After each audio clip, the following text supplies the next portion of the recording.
This is Girls Stop Playin, a weekly show that empowers Black women to stop playing with their potential so they can live a life that they love.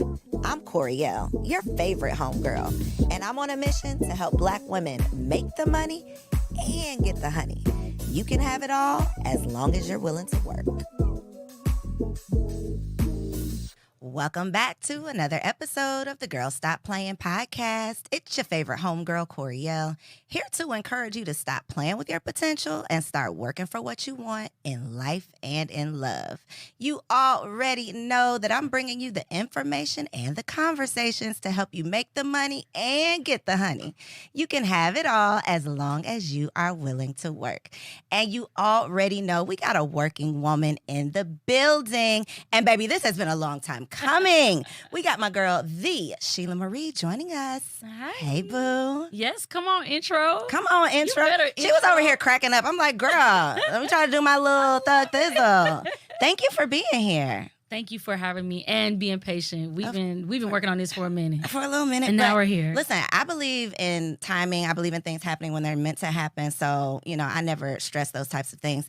But do you do many podcast interviews? Not really. I felt like that. I don't. Okay, so I'm like, okay, we'll wait it out. We'll wait it out because we're going to get some exclusives. But I am super excited to have you here. I don't know. I'm not even going to lie about how I connected with you on Instagram from years and years ago. Like, not connected, but just started following you. That's what I mean. Started following you on Instagram. Don't know how.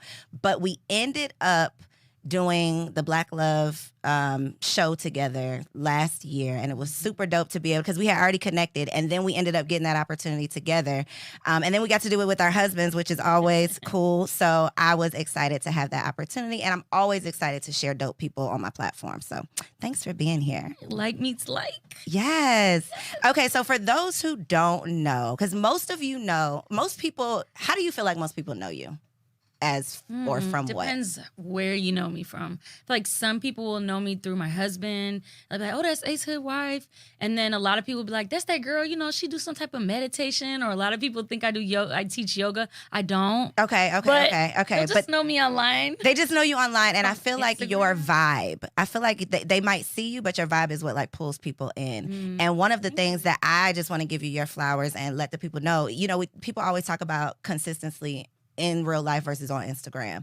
And what you present on Instagram seems to be very much what you give in reality. And so I love that you are authentically yourself and you have found a way to be very vulnerable, do it in an authentic way, and connect with people, which I think is why people love you so much. Thank you. I mean, I don't have a good enough memory to lie, so I have to just... I just got to tell the truth. What you can't see do all is of what that. you get.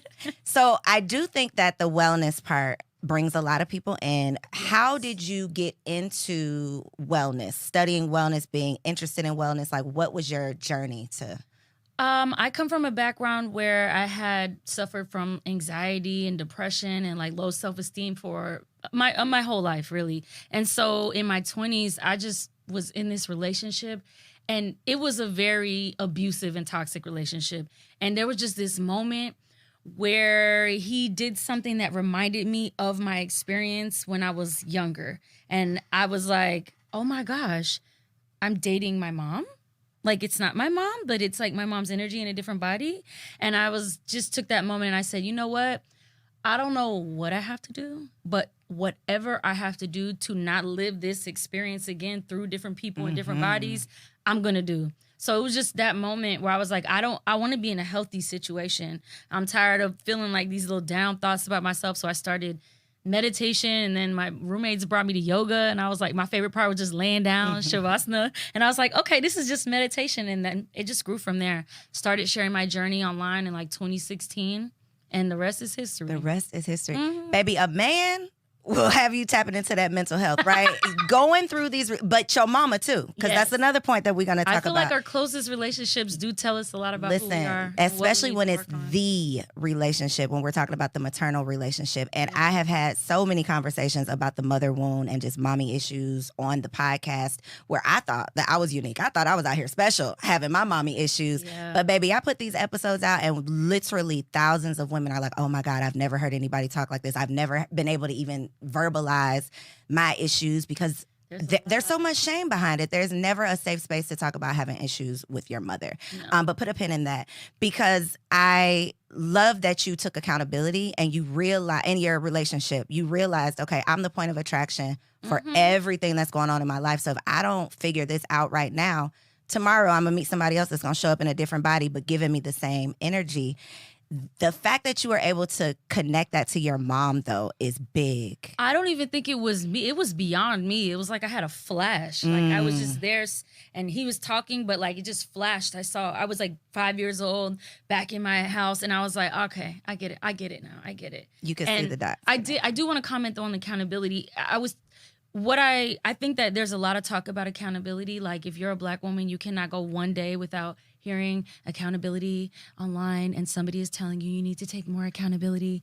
And I actually think the opposite. I personally think that women, and specifically Black women, are trained and socialized from a very young age to take accountability all the time for thinking about, did you do this for someone else? We're always serving, thinking about how our person shows up, how we interact with other people. Women consistently take responsibility for men's behavior, for their husband's behavior, for their children's behavior. Even though it'll be two parents, it'll usually fall back on a mom, which is probably why you have a high percentage of women that will come on your podcast and talk about mother issues. We don't see that same percentage about talking about daddy issues. Like the issue is just he wasn't here. That's the only, that's the conversation. So yes, I feel all of that. I feel like Black women, we have a special set of circumstances. We have this whole post-traumatic slave syndrome thing that's going on in the back of our that's going on in the back of our head, that's literally dictating what we think, how we behave, what we accept, what we attract, what we entertain, all of those things. And I do think that we have to give ourselves grace. I do think that we have to make sure that we are not trying to show up as a strong Black woman and be the superhero and save everybody and do all of the things. I am 1,000% in agreement with that. The other side, though, that I feel like accountability is so important is I think a lot of conversation becomes, I have been the victim of these circumstances. Now, when it comes to your mama, baby, I'm the victim. I don't care. I'm the victim because I didn't ask to be here. Spirit, I chose my parents. I get all of that. But baby, at the end of the day, in that situation, we were children, so we were the victim to an adult. But when it comes to being a grown-ass woman and getting into relationship after relationship after relationship after relationship that's toxic, and still being attracted and not even realizing that you're attracted to this thing, that's where I feel like the accountability sometimes is missing. Yes, and I would just challenge that and say, like, well, what is the intention for accountability? To me, I always hear about accountability, but what it sounds like is you just want an opportunity to shame women in another capacity. Not you. No, I get it. But the conversation. It's like, what happens after? I want to know what will happen after that part. After the accountability? What is First of all, what does that even look like? You cannot take accountability if you're not in community with people. I cannot take how do I be accountable with someone who's a stranger? Well, see, I don't think you have to be accountable to anyone else. I just mean yourself, because you're the only one experiencing the relationship. I was just saying online. But I do want to say that got you. What I would ask is, like, what do you want from the accountability? To me, for me personally, when I looked at that situation, I tried to take accountability on a sense of like, yes, absolutely. I chose to be here. I picked this guy. I really wanted him. I am responsible here, but not in a victim blaming way. And I think sometimes the accountability conversation sounds like victim blaming. It doesn't sound encouraging. It doesn't sound inspiring. It sounds like you need to take accountability so I can shame you and point the finger at you, as opposed to you need to take accountability because of how much power you have over your own life. I think the action behind the accountability is what is often a missing part of the conversation. Because when it's just, this is all that you did wrong, then yes, it is very much so. Okay, I did it. Now what am I supposed to do with that? Yes, I did it wrong. Okay, now what? I get that. That's what I'm saying. But the other side of it, in my opinion, is being accountable to yourself so that you can experience what you truly desire. Because I don't care who you are. You don't desire to be in an abusive relationship. You don't desire to be in a toxic relationship. So based on what you desire for yourself, not what anybody else tells you you should want or you should be doing, but what you want, based on that desire, how did you get yourself here? That's the accountability. You don't have to tell that to nobody. You don't have to say that to anybody. This is a me conversation. Right. And when I found myself in an abusive relationship, it literally came down to me and me saying, that's mental illness. How did I get here? How did I attract this man? Right. How did he even get my number? How did I know him for this amount of time? I was so in my head like, what did I do? That was the accountability. So yeah, I was kind of blaming myself because I had to in order to get to, it wasn't you. I can't blame him for showing up and dragging me when I was a willing participant, but it was the action on the other side, the self-work, when you started tapping into wellness, it's what am I going to do to heal the inside of me so that what is coming out of me is not going to go out and attract that same mess, which a lot of women find themselves in that revolving door of. Well, it sounds like you use your accountability as a vehicle to be more to take of who action. You want to be. Yes. Like to change your circumstance. Yes. But you too. I think that's what positive. So you don't think you did the same thing? No, I do. I just feel like there's a lot of conversation using the word accountability that is actually very demeaning. Gotcha. It's not uplifting. I think it's a lot of times how you say it also. But sometimes there is to me, a level what is of the intention? Why are you saying? Like not you. What do you think the true intention of accountability is? It depends on who it's coming from. Okay. So but in that situation, if you're talking to a girlfriend, if you have a girlfriend, she's in an abusive relationship, she maybe just got out of it, and you're like, okay, what would that conversation look like? Like in a non-shaming, non-judgmental, but how do you feel like that conversation could go that could be constructive, solution-based, and hopefully help her to actually see that aha moment, like have that I would focus less on giving her advice. That's what I've learned over time. Okay. And more on supporting her and giving her the experience of safety and trying to like remind her of like how great she is. Because usually when you're in a situation like that, you have chronically low self-esteem. You have a low view about yourself. And so I would try to focus on building her up so that her energy outgrows that experience that she's in. I mean, I can't do that for her. Only she can. But if I was her friend, I would just try to support that. Because I've learned that, like, you can have the right advice and the right intentions, but if someone isn't ready to hear it, that's just where they are in their journey. There might be a reason who we don't see now that they need to. What if she, after all this experience, goes out to write a book about her experience and changes life? I don't know her story. So to me, I like giving advice, but I try. Like I realize in that situation, not everybody's receptive. I'm also gauge how she's doing and be there for her. I love that we come to these conclusions and have these perspectives and opinions, usually based on our experiences. Yeah. Because I was that friend that is like, I'm going to stay out of your business. I'm going to just let you, baby, if you want to crash and burn, I'm not in the car with you. You do what you want to do. But when I found myself in an abusive relationship and none of my friends said anything, until after I got out of it. And then they were like, you know what? I was thinking, I don't care how mad you are at me. If I care about you, I'm going to tell you what I see. I'm going to tell you, I might not give you advice, but I'm going to tell you what I see. I'm going to make an observation. I'm going to tell you, I think. Yes. Let me add that in. I definitely. Wait a minute. Because don't let me be black and blue and you sitting down talking about, I thought something was going on over there. So I think there's a part of us that we don't necessarily have to judge people. We don't have to shame people, but sometimes we can pull people out of something that they don't even see that they're in. Co-sign. I'm going to just co-sign that. I don't even have nothing to add. I agree with you on that. When it comes to being a well-kept woman, though, because I'm on this whole well-kept woman thing where it's mentally, physically, spiritually, emotionally, like we are taking better care of ourselves. What does that look like for you? Like, what does being well-kept mean to you? When I say that, what comes to mind? I actually wanted to know what I was what that was? I was like, well-kept woman. I was like wondering, what do you think a well-kept woman is in your mind? So in my opinion, a well-kept woman is a woman who is intentional about her wellness and her well-being. So outside of looking the part, showing up and being the part. So the whole be, do, have. I'm going to be this person. I'm going to go out and do the things. And then I'm going to have all the things that I desire. So being well, whatever that looks like for you, I don't think there's necessarily a cookie cutter definition like we're all aspiring to live the same life. Right. But whatever that looks like for you, I'm being intentional about it all the way around. So mentally, I'm making sure my thoughts are in alignment. I'm making sure my words are in alignment. I'm making sure the things that I go out and do are in alignment. And I'm focusing on my health and wellness at the same time. I love that. For me, a well-kept woman in my mind is a woman that has the luxury of a regulated nervous system. Oh, okay. Pause. And this is a me question.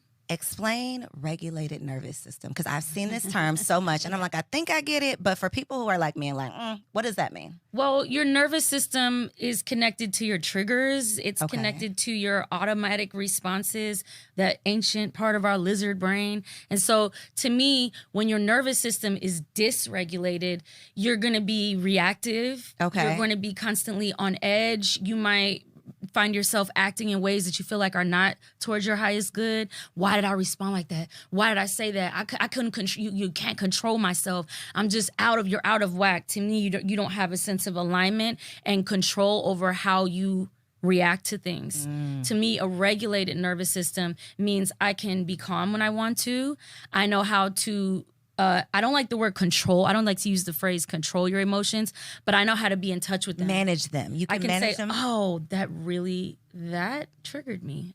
I can, it's almost like you can be the watcher of yourself. You can identify it versus the feeling of it. I don't need to act on it. Gotcha. I can watch things. I notice that really annoyed me, but do I need to say something about it? Maybe not. I have the choice. A regulated nervous system means you get to choose. You get to choose how you show up. You get to choose how you respond. You know what? That person really offended me. I'm not going to say something right now, though. I'm going to get my thoughts together. And then as opposed to getting on the phone and then you feel bad about it and then you burned a bridge. So that's, to me, a well-kept woman is a woman who has her nervous system regulated, which has a whole, slew of effects in the body for women. So, Dr. Cheyenne Bryant. I love her. I love Baby, her. if that is not a regulated nervous system, though, that's what was coming to me because She's a great I was example. triggered watching these We were episodes. all And saying that. this man wasn't even talking to me. We were all saying, we were like, what? Why are you? How was he? And she was just poised. You see? Her tone. She a masterclass, baby. If you have She's not a seen this masterclass. woman gathering these men with grace and looking good while she's doing it, baby. Come, Dr. Cheyenne, come on down to Girl Stop Playing, okay? And you see how far you get with that? Listen, and look at your eyes. Even how you're doing me right now. What you're doing right now, I got to figure out how to make it work. But it's that. And the other thing that I was thinking while you were talking, Dr. Bryan was coming to mind, but then wife kept coming to mind because the definition of managing my mental health in my marriage is being regulated, not letting things trigger me, knowing when, okay, this is something that we really need to talk about versus I'm not going to care 5 minutes from now. And I know I'm not, so I don't care that I'm triggered right now. That is what was coming to mind, is how tough it will be to maintain a healthy, happy marriage if you have an unregulated nervous system. It's tough to maintain anything because wherever you go, there you are. So if you're chronically dysregulated, that's going to show up with your kids. I mean, that some people would argue that's even why people beat their kids, because they can't regulate themselves and their emotions, and then they just tap out. But baby, I ain't never beat my kid. But there have been situations where I could feel that spirit. Yeah. We're going to talk about it. I could feel that spirit coming up in me. But I have evolved enough to feel that spirit and be like, girl, you mad at a 3-year-old? Girl, what are you doing? Like, girl, get out of here.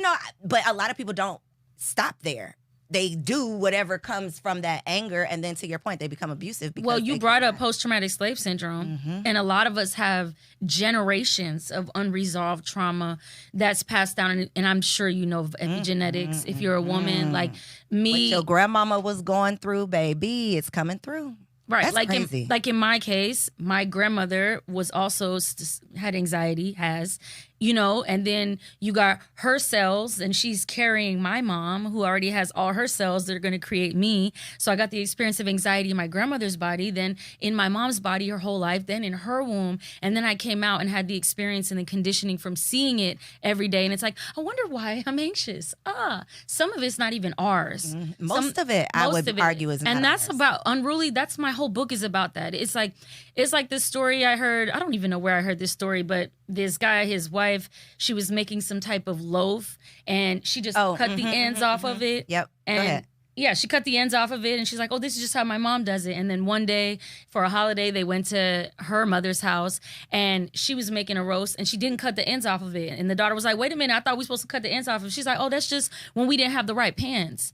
Now we have the right pans that fit the roast. I don't need to cut it off anymore. But a lot of us are doing things out of habit, automation, just because that's just how my aunties do it. That's just how my mom do it. And I think some of that's great. That's culture. That's tradition. Pass it down to recipes.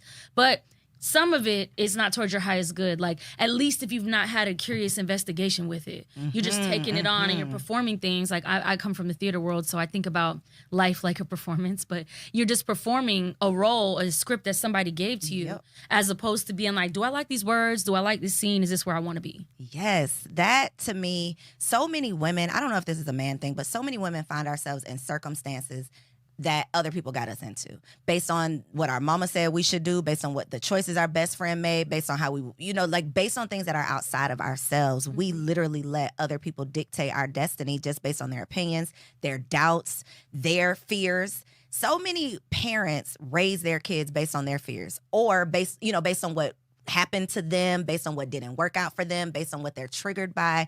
So it's so important, y'all, that we become as healed as we can. I don't think it's healed. I think it's healing. Like we're on a journey. Correct. But if you're not even willing to do it for yourself, for your kids, for the future generations, because what you're experiencing, your grandbabies are going to be, living their lives based on what you're experiencing, how you're No, feeling, I how want you're women to treating do it yourself. for themselves. Me too, but some women don't have, they like, girl, Or I can I figure it out. wanted them to do it for the versions of themselves that could live, that could be. But there are women that don't even believe that that's a version out there. Some people literally, I can't do it for me, but if I see my child, I can find the inspiration. So whatever you got to find that inspiration, because there's a version of yourself that you deserve to meet. There's a version of yourself that your children deserve to be raised by. There's just a version of yourself, a version of life that you deserve to experience. And if we are making decisions based on other people, we're never going to feel fulfilled. Because even if you achieve those things, you're going to get it and be like, it's true. This ain't what I wanted. Mm-hmm. So what does unruly mean? Yeah, I think unruly means reclaiming all the lost parts of yourself. I'm in the self-development space. Okay. It's a crowded lane right now. There's a lot of talk about all the ways that you need to be better. You need to, be a six-figure earner. You need to work out more. You need to do this. You need to do this. There's all this messaging that, like, you're not okay the way you are. Let me give you this thing so you can be better. I didn't want that from my book. I wanted my book to come from a place of, first of all, you already are everything you need to be right now. Like, even if you've never changed another thing about yourself, okay? You're not here to be a fixer or a project. You're not, this is not Barbara the Builder. Shout out to Shelah. I don't know your opinions on Shelah. We don't know. We can talk about Shelah. We can talk about Shelah. Shelah is interesting. Yeah, there's a lane. There's a lane lot for there. Shelah. There is a woman who needs a Shelah. So, yeah. Facts. But I already forgot what I was saying. What was I saying? You were saying living in your lane. You wrote the book because you didn't want people to have to. That's what she was saying, right? Right? I love your recap. Something about a lane. You didn't want people to have to live in your lane. You want people to do their own thing, reclaim versions of yourself. There you go. Right? I threw out some keywords. It's so funny the way you did that, like, yeah. But yes, it's not that you need to. It's not like you need to just move towards an aspirational version of yourself. However, when you reclaim I feel like it's this. There's all this juice. There's all this wisdom. There's all this knowledge that we all are born with. Mm-hmm. We all have within us, but we get disconnected from it. So I'm not saying you need to be different. I'm just saying you need to reclaim those parts, call them back in, and see how you can use them to perform in a more authentic way. We get disconnected because we get distracted. Yes. We get distracted by being performative, showing up and doing what people tell us to do, making money, going to work. When I look at just the American lifestyle versus I want to leave almost every other lifestyle out I want to leave so bad. We're the only ones who define ourselves by the work we're doing. We're the only ones that choose where we're going to live by the job we have. Our jobs dictate our entire life. Where other countries and cultures, their life dictates their life. Their job is just something they do during the day. It's just a part of their life. It's not their entire life. And that's why I think we have to be more intentional on wellness and focusing on ourselves. And I know you know this, but there are studies out there that say 80 to 90% of all diseases and illnesses are stress related. So what are you doing on a daily basis to care for yourself? You literally looped right back into what I was going to say again. I was going to loop it back into a regulated nervous system. In my case, for example, on my fertility journey, I'm going through all the tests, doing through all the things. I'm having miscarriages. I'm trying to figure out why. And one thing I discovered through all the testing was that my adrenal glands were exhausted from chronic stress, and they dysregulated other hormones that then had all an array of impacts in my body, including miscarrying. And so I think that when I think about wellness, when I think about being well, that I cannot stress enough the regulated nervous system. And that includes, what am I eating? not drinking coffee on an empty stomach, things like that. Making sure that I have a healthy sleep schedule. I love the Ladder app. I don't know if you ever heard it. It's like a workout. Enlighten us. It's like I think it's spelled like regular, like ladder. Yeah. And it's like an app where you can do like these workouts, and it's just great. Like it doesn't matter where I am. Tell me about it. 30 minutes. It's just 30 minutes. What kind of workout is it? Whatever you want. You can put in like, do I like Pilates? Do I want to do weights? Do I want to do cardio? Do I have a treadmill? Don't listen to me, y'all. Be better than me. Go ahead. That's okay. That's where you are, you know? Like I'm good where I am, right? If I never did anything else. Exactly. Okay. Literally. Thank you. Literally. And also be open to change. Like, but the more you accept where you are, you actually evolve immediately. Like, instead of chasing this evolution, I feel like it's accepting where you are, and that is the evolution. So anyway, Ladder app, that's for my workouts. And I love tapping lately. I've been doing a lot EFT, right? Yes. Okay. What is it? Tell the people. You don't have to, don't emotional, feel pressure like you're an expert. But no, I'm not an expert on it at all, but emotional freedom technique. And it's just tapping at different meridian points in the body. And you say certain phrases like, let's say, like, I don't know, give me an idea, something that I would be working on. Like, you have or for me or for you? Anybody. I'll just do it. Okay. You are a mother of healthy babies. Yes. Okay, perfect. So let's say that's me on my fertility journey, which I'm not a mother of a healthy baby yet, but I will be. But we're speaking it, right? Yes. Okay. Yes, but tapping would just be like, also you can look online, guys, like YouTube. I like Brad Yates. He does a lot of tapping, but you'll find it. But you would just tap and be like, even though I'm not a mother yet, I still fully love and accept myself. Okay. Even though I don't have biological children right now, I'm still worthy and completely of everything that I desire. Even though, like, and so you just do these phrases and you tap at these different meridian points on your body, here, here, and here. And I find tapping is great because it's somatic. So a lot of us are used to, like, Western thought tells us our brain is our most powerful instrument and we need to think through everything and be logical. And if I can write it down and if I can think through it in Excel and ABC, EFD, I can understand my trauma. Intellectual, like your intellectual mind is not the only part of your healing process. It's not your only sense of intelligence. So I love EFT because it taps into maybe the emotions or energies that might be trapped in your body. That you don't even know are there. And it just takes 5 minutes. And I don't have to sometimes people find meditation isn't accessible. I can't calm down. You can do tapping anywhere. And to me, I find it's a great strategy for me right now. So that's one way that I keep myself calm. Have you tried EMDR? Yeah, love. Really? EMDR is another one.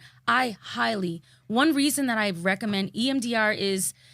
Yep, I wasn't even going to make you do that. Desensitization. Yeah, reprocessing. There it is. Yeah, it's eye movement, desensitization, reprocessing. I remember. I did it. I love EMDR. One reason that I recommend EMDR is because, like, talk therapy can be costly. You might do, I mean, I've been in therapy for years. Like, you can do talk therapy for years and still feel, you know what I'm saying?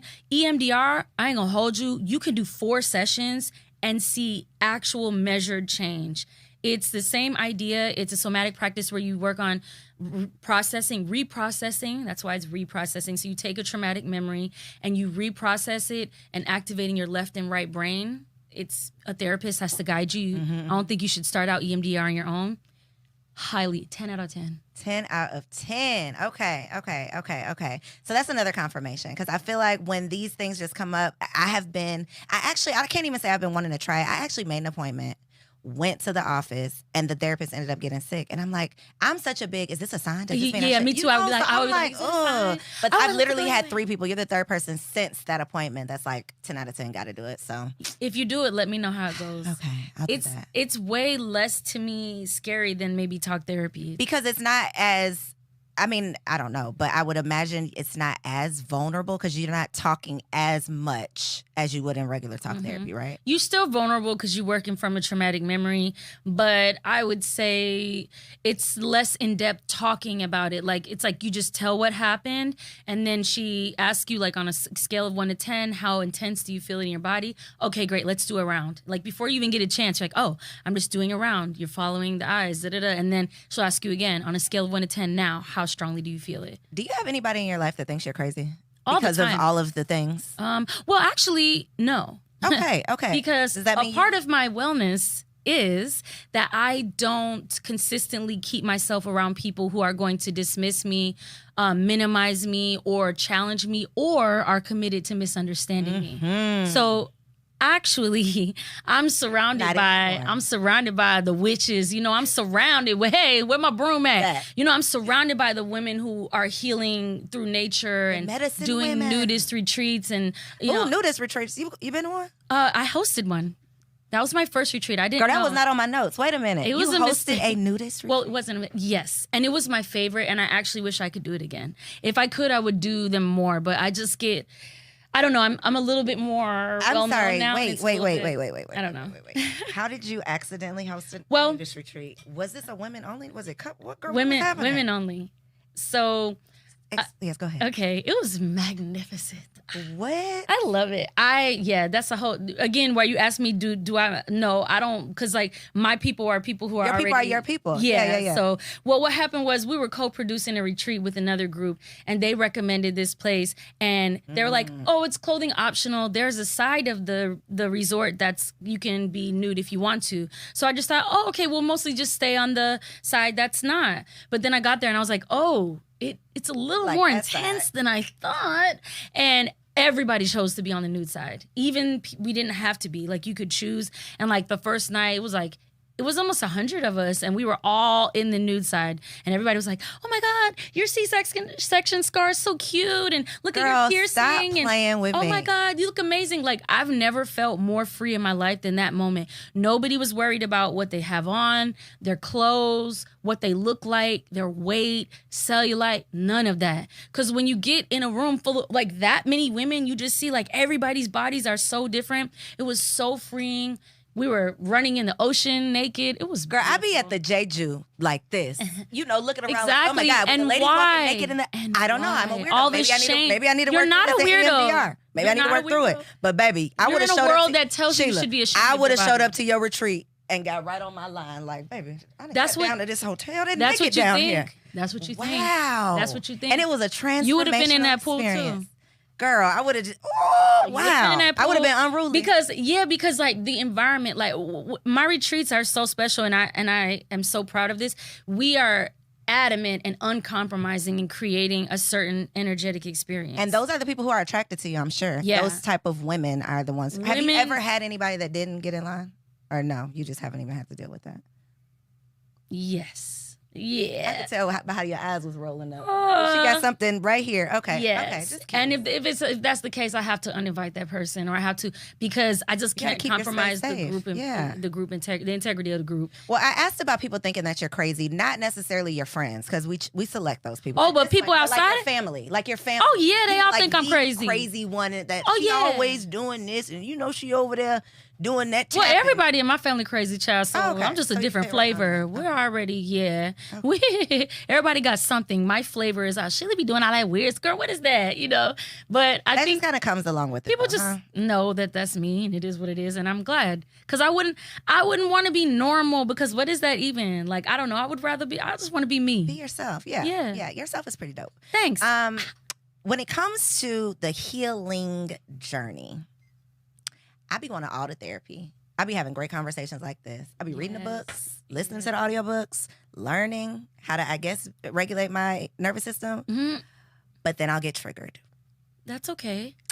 When you get triggered, what does that look like for you? Not even triggered, because triggered is like, okay, somebody done pissed you off. That, not triggered.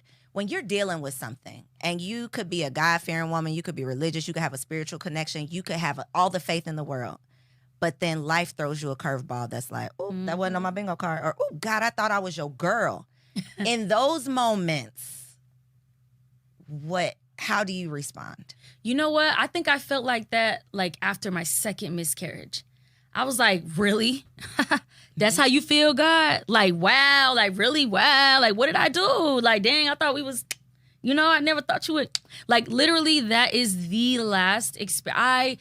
I never thought that I would be where I am today. That I don't have any children yet biologically, although I do have bonus children, which I love dearly. But I never thought I would have to struggle. I thought, I'll just, whenever I want to, I'll just have one. And so that definitely was a moment where I was like, a lot of rage came up, a lot of disappointment. I felt almost angry at spirit. Like, you know, you betrayed me. I thought we had a relationship. We talked about this. Yeah. And the way you go through it is to just go through it. It's like, you know, going on a bear hunt. Can't go over it, can't go under. You just have to go through it. And to me, where I think a lot of us go wrong is because partly because I'm not going to talk about capitalism, but partly because of it affects us, all of these things around us. We don't have time sometimes to really honor our emotional experience. We don't have time to grieve sometimes. We don't have time to mourn. But I do think it is necessary, like, for us to feel the feelings. Like, that rage that I experienced towards spirit, like, there might be an impulse to bypass that or to bulldoze it and just be like, that's wrong. You shouldn't feel like that. That's not a good feeling. It doesn't matter. It's your feeling. Whatever is showing up needs to be honored. It would not show up in your life, in your body, in your consciousness if it didn't have a purpose. I purposely don't think we're very resourceful. We reduce, reuse, recycle. So if something is showing up in my life, it's there for a reason. There's some unmet need. There's something that I need to address. So for me, I just went through it. All the emotions. I went through the grieving, the mourning, the rage, the anger, and then I came back out on the other side better. You can't get the reward without actually feeling those feelings and working through them. Just bypassing it, it's likely that you'll just experience that same thing in another dynamic. When we sweep it under the rug. Yeah. Or pretend like it's not there. Yeah.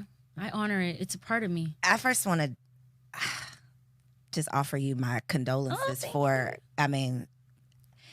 don't think this is a conversation that we have until these are things we go through, right? Because and thankfully this has not been my experience, but when I got pregnant, I was in a Facebook group of like women who got pregnant the same month. Like, we're all having our babies this month. There were so many women that were dropping out of that group, that were losing their babies, that I have not had close girlfriends that have experienced this. So I didn't realize how common this was. So common. So often we think getting pregnant is the thing. Staying pregnant. There you go. Getting to the finish line. And not even getting to the finish line. Coming home with a healthy baby. Baby, that is a blessing. As a Black woman in America, that is a blessing that we take for granted every single day. So I just want to offer you, thank you, whatever I can offer you of just encouragement to just. We're not gonna do that. We're not gonna do that. But dealing with that publicly though, Shelah, how? Yeah. Because you talk about this, you're vulnerable, and that again is why I think so many people are just drawn to you, because people will go through that and hide. People will go through that and feel so much shame or feel so much whatever comes along with it and keep it to themselves. But for women, I see them in your comments that are like, yo, me too. That are like, oh my God, how are we going to get through this? And that to me is the gift in the pain. But how do you deal with it publicly? Well, I discovered that I have endometriosis. Finally got a diagnosis. And what I discovered is I feel like a lot of women were just suffering in silence. And I did that for a while too. There is a distinction between the public and the private. And my impulse initially was to never make it public and to keep it private. But that impulse was coming from a lot of shame. It was coming from a place of not feeling good enough. Am I a good wife still? Like, well, am I really like a full woman? Like, oh my gosh, who am I now that I thought this was going to be part of my identity? Like, is it?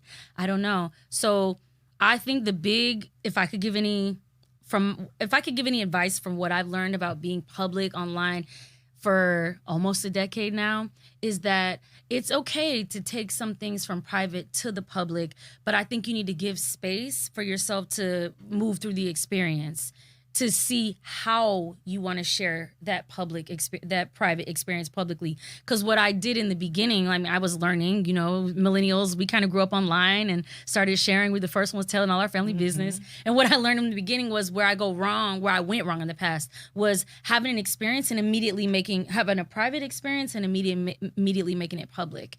And that's like, didn't serve me. So for me, if I have a private experience, I'm thinking about sharing it publicly, I just need to give it a second. I need to process. I need to see what part of this do I want to share and why do I want to share it.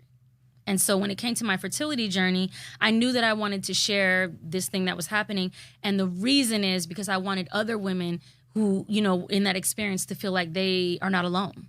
Because miscarriages happen almost up to 30% of women, especially early on, under 6 weeks and stuff like that. So, I mean, there's so many of us. We're all struggling in silence, all in our little houses. And the more we can just connect with each other and at the very least, be reminded that we're not alone, that there's not something intrinsically wrong with you, that there are other women going through this. I think, that's the reason why I decided to share. You do a great job of having boundaries too. Because I saw a specific post. I don't remember what the post was about, but at the end it was like, and I ain't come here for no advice. It was like, okay, this is what it is, but I'm not soliciting. You don't need to tell me what you think about this. And so many people get caught up in, I got the answer, girl. This is what you got to do. People online be doing the most. Yeah, I could say something like, I could be like, I just didn't really love that outfit on me. And they'll be like, me neither. I just wanted to say that. You looked bad. Did you know? I wanted to tell you that. I'm like, you said it. Yeah, you keep it to yourself. Okay, so the Unruly Retreat, right? Yes. Tell the people about it. The retreat, the book.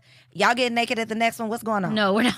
Okay, I just want we're to not. be warned. We're not. Okay. Well, look right here and tell the people all of the Unruly universe, girl. What you got going in the Unruly universe? In my Unruly universe, I have my book called Unruly, A Guide to Reclaiming Your True Self, and that is coming out October 22nd. You can get it anywhere books are sold, and you can find out everything about my retreats, my books at ShelahMarie.com, or follow me on Instagram at the Shelah Marie.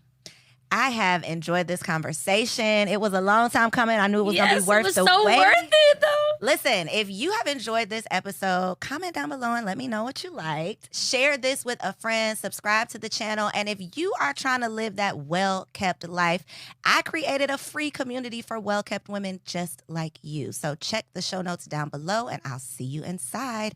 Catch me on the next episode of Girl Stop Playin'. So if you enjoyed that episode, I'm willing to bet you are absolutely going to get your entire life when you log on to everybodylied.com. Y'all, I just launched my brand new blog, which is for women like me who are stepping into the newness of life, okay?